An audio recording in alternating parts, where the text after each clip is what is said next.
నేను ఎప్పుడు కూడా ఒక మాట చెప్తూ ఉంటాను మీ అందరికీ. మన గుళ్ళో చేతి నిండా అక్షంతలు ఎందుకు ఎవరు, ఆ ప్రమిదల్లో దీపాలు ఎందుకు పోయారు, నూనె ఎందుకు పోయారు అని చెప్పి చాలా మంది అడుగుతూ ఉంటారు.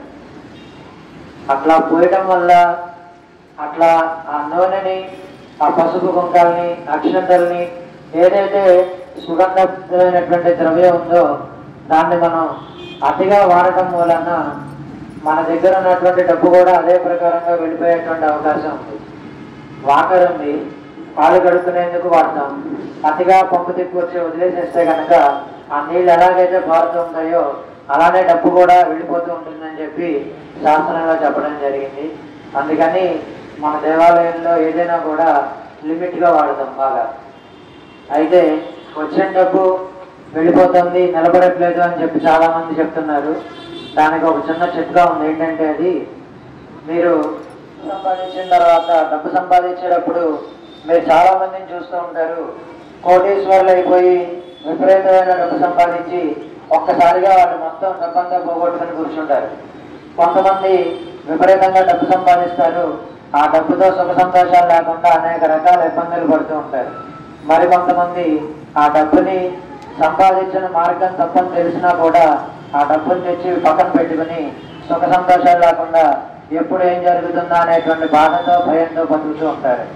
దాని అంతటికీ కారణం ఏంటంటే ఆ డబ్బు మలినమైన డబ్బు అని పేరు దానికి. మలినం అంటే ఏంటి? అవతల వాళ్ళ దగ్గర నుంచి మనం వాళ్ళ ఇష్టం లేకుండా తీసేసుకున్న డబ్బు. ఎగ్జాంపుల్కి రోడ్డు మీద వెళ్తున్నప్పుడు ఒక 10 రూపాయల నోటు కనబడితే ఏం చేస్తాం మనం? నేను ఆ మాట చెప్తానని ఆవిడ హుండీలో వేసేస్తానని చెప్తారు. నిజానికి మనం ఎవరం కూడా అలా చెయ్యం, మన జేబులో వేసుకుంటాం.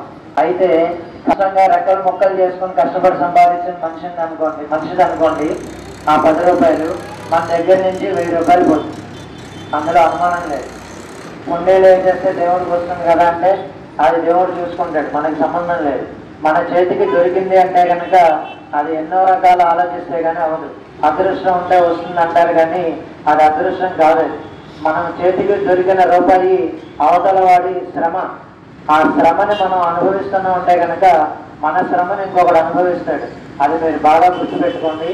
రూపాయి ఎవరి దగ్గర నుంచి అయినా సరే తీసుకుంటున్నాము అంటే కనుక మనకు అది వచ్చేది, రావాల్సింది అయితేనే తీసుకోవాలి. అవతలోడికి అది గుర్తు లేకపోయినా మనం గుర్తు చేసి ఇచ్చేసేయాలి ఆ డబ్బులు. అలా వాడితేనే ఆ డబ్బు మన దగ్గర ఉంటుంది. అట్లా చేయకుండా దొరికింది దొరికినట్టుగా తీసుకుంటే కనుక ఇప్పుడు కాలం బాగానే ఉంటుంది, తర్వాత దానికి 100 రెట్లు మనం ఆన్సర్ చెప్పవలసి వస్తుంది. కుబేరుడి దగ్గర తీసుకున్న ధనానికి వెంకటేశ్వర స్వామి ఈ రోజు కూడా వడ్డీ కడుతూ ఉంటాడని చెప్పి ఒక సూత్రం ఉంది. అది గుర్తుపెట్టుకోండి అందరూ కూడా. డబ్బు చేతిలో నిలబడాలంటే కనుక లక్షలు వచ్చేసి సంపాదించేస్తే వచ్చేస్తుంది అనుకుంటే సరిపోదు.